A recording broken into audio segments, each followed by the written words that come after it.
Diddy's lawyer, Mark Agnifilo, has warned that Diddy's life would be at serious risk if he's placed in the general population of a prison. Diddy is urgently seeking bail after reports surfaced that multiple inmates are targeting him due to allegations of abuse against minors. Both former prison wardens and federal prosecutors have backed these claims. Combs isn't the only famous inmate to be housed there. We had Sam Bankman-Fried there, R. Kelly, Ghislaine Maxwell. They were all inmates there. Sean Combs is being kept away from the general inmate population. You say his fame makes him a target. Yeah, sure. And not necessarily at the MDC only. I mean, anywhere.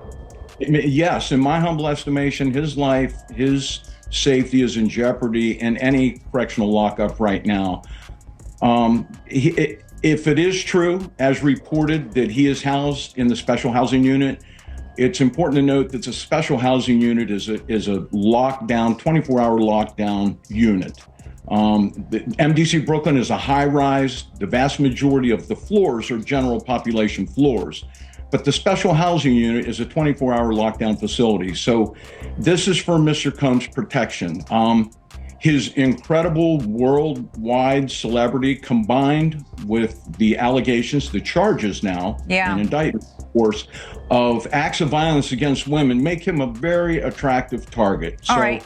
Obviously, they need to safeguard him. This is a man accustomed to the very finest. He was arrested at the Park Hyatt Hotel in New York City, known for its luxury suites and exceptional food and wine, where one-bedroom suites start at $3,000 a night.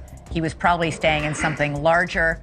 What is life like for him now at the MDC? I would say 100% total culture shock. The MDC is, I've used the word austere a lot, but it is. It's austere, it's strict, it's impersonal, it's cold, and it is a very tough place to be detained. Diddy's lawyer, Mark Agnifilo, has described the conditions at the Metropolitan Detention Center in Brooklyn, where Diddy is being held, as nothing short of hell. Diddy is soon to be transferred to J-Pop, and experts are warning that his safety could be at risk. After 3 failed bail attempts and a rejected $50 million offer for house arrest, Diddy is reportedly having a tough time mentally. His lawyer plans to try for bail again, but it's unclear whether it will be approved. Spoken out about Diddy's struggles, noting that he's having a difficult time adjusting to the harsh and cold prison environment. He's reportedly at his breaking point. The decision to deny Diddy bail and keep him in federal custody until his trial in May 2025 came after the prosecution revealed that Diddy had tried to contact witnesses from inside the prison. However, Diddy's legal team insists that he only wanted to speak with the witnesses and never intended to pressure or intimidate them. Tasha and Steve, for the first time in his life, Sean Diddy Combs has spent a week behind bars. He's here inside MDC, where he's been since his arrest on Monday night on federal sex trafficking and other charges, to all of which he's pleaded not guilty. There's no VIP section, there is no concierge, only con men, killers, and kingpins. MDC is so bad, federal judges have questioned the harsh conditions for those here awaiting trial.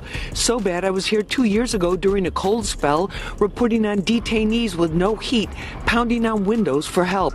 There was even a congressional inquiry. But take the word of a former inmate I spoke with who goes by Esco. It's terrible. The food is terrible. Of course, the inmates are terrible. The guards are terrible. The conditions are terrible. It's just terrible. The inmates that you're surrounded around, just in general, a lot of them are brought up on pretty heavy federal indictments, right? So just in terms of the atmosphere there, it's just certainly one that no one wants to be in. Combs was placed in a special housing unit and on suicide watch, the standard protocol for high-profile celebrity detainees. The disgraced mogul was denied bail by 2 separate judges. His attorney, Mark Agnifilo, asked the court to transfer him to the federal detention section at the Essex County Jail, but the judge deferred to the Bureau of Prisons. Federal trial attorney Philip Hamilton says lockdown can mean a lot less time to prepare your defense. In terms of fighting their case, it just makes it all the more difficult, because now in terms of you being able to communicate with your attorney, you are at the realms of just what's going on with respect to the facility. Is it on lockdown? Is the facility letting visitors in? Detainees on suicide watch wear tearaway paper hospital-style garments and rubber shower shoes. The isolation may be the worst part for Combs.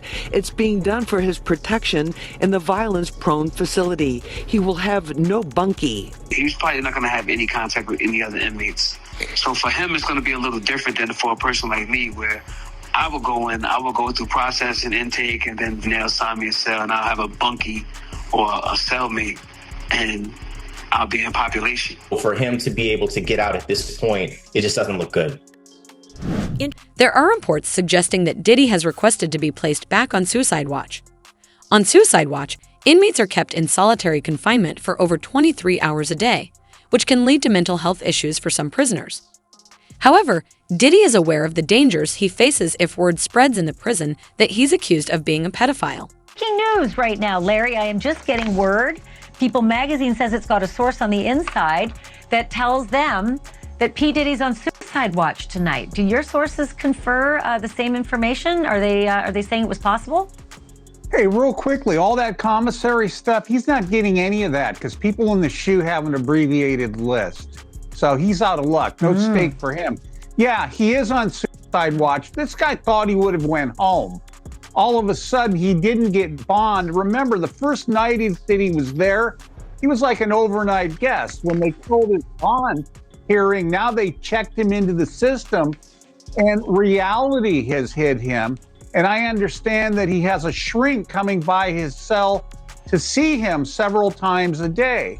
And now there's talk about putting him in, it's like a bubble. It's like a cell that has like a plexiglass wall in it where they have inmates watching you. That's actually their job, to keep an eye on the inmates that are on suicide watch. Another error that I guess some warden told you this.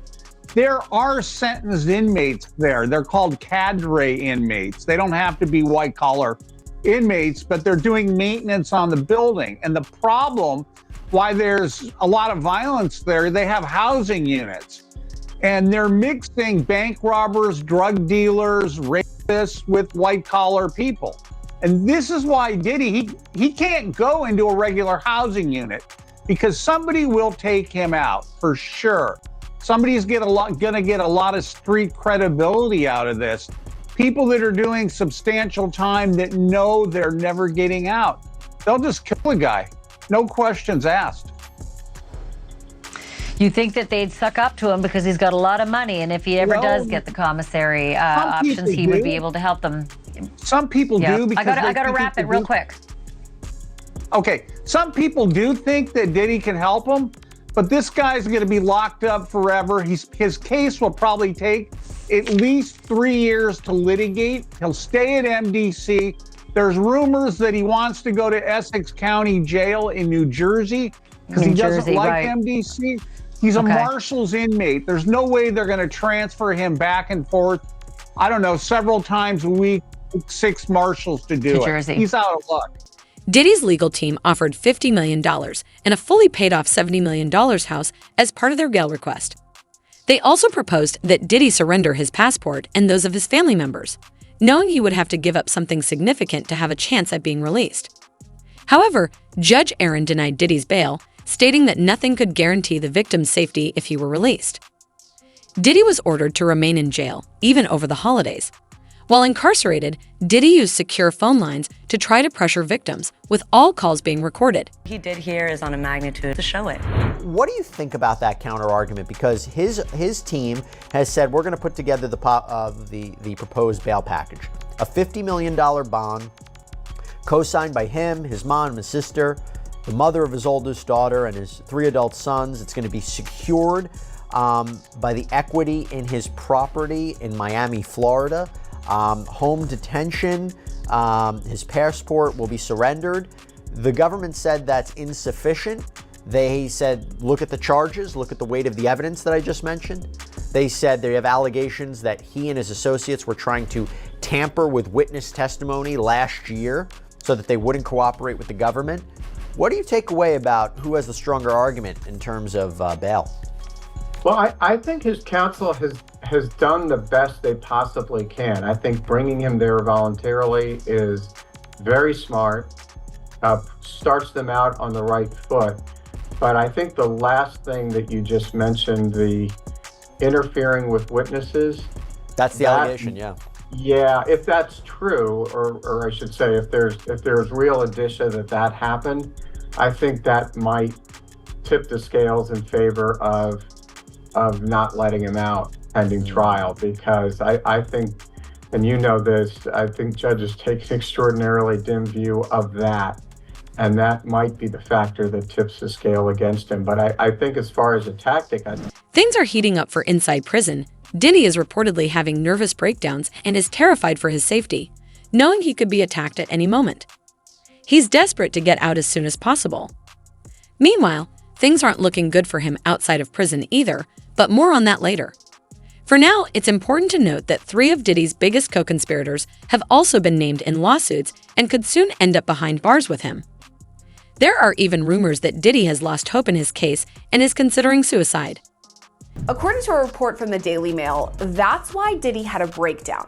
A person close to him apparently said, quote, spending the holidays behind bars was a nightmare for him.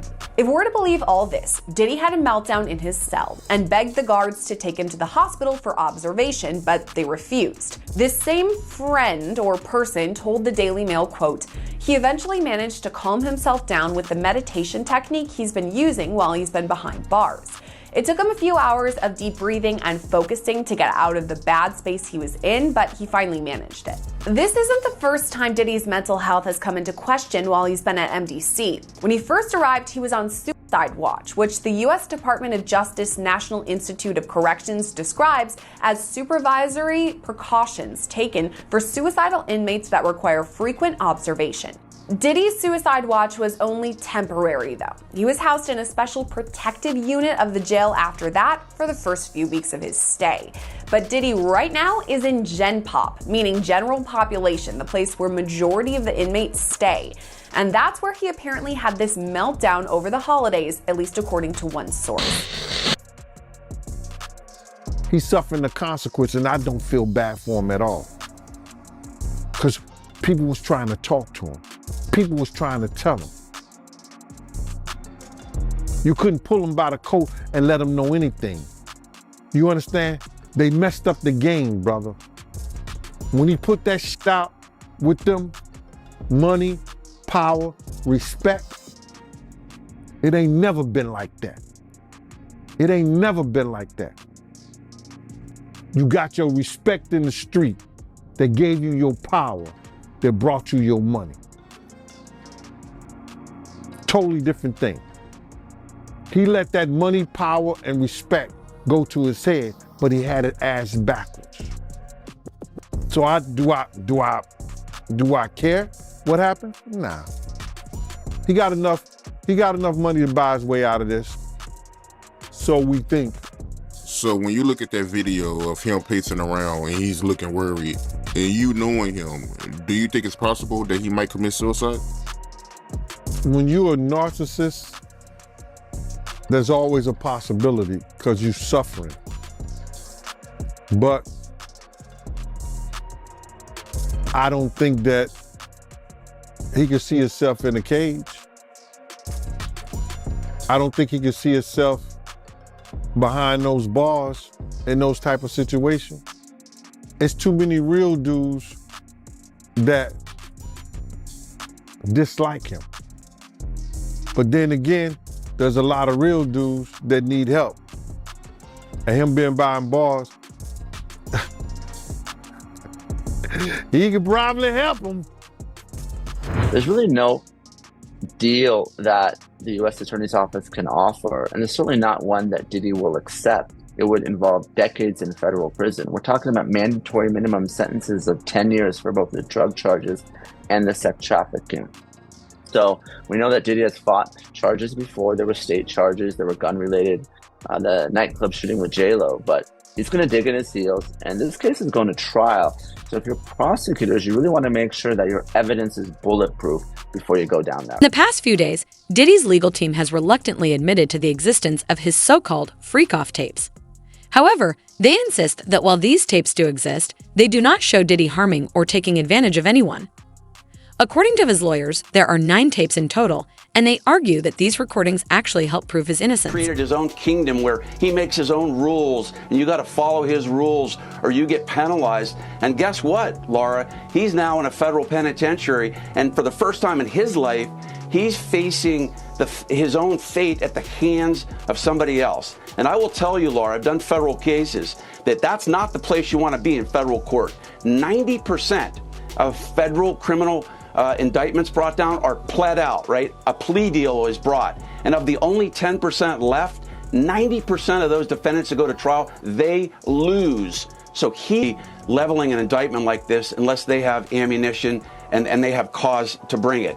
And the core issue at this case, which the feds have to prove, which it's looking like they can, is that P. Diddy essentially controlled these women, that he threatened them with stopping the money that he was paying them, that he spiked their drinks with drugs, that's been alleged in the indictment, and that he basically told them, I'm going to ruin your life unless you engage in these freak-offs. And that's really what the prosecutor's got to prove. And if you've got some victims coming forward to talk about that, you've got financial records that prove that, travel itinerary that proves that, P. Diddy has very little defense. And I got to tell you, Laura, if this guy wants to fight these charges, he's going to have to step up and walk into a courtroom and talk about it. If he doesn't testify in this case, he is dead on arrival. Well, who else is on these tapes? I mean, will the tapes ever see the light of day? I mean, that's what everybody's talking about. Who else is there? It's like with the Epstein, his pleasure island. Who else? Who went? Who was there?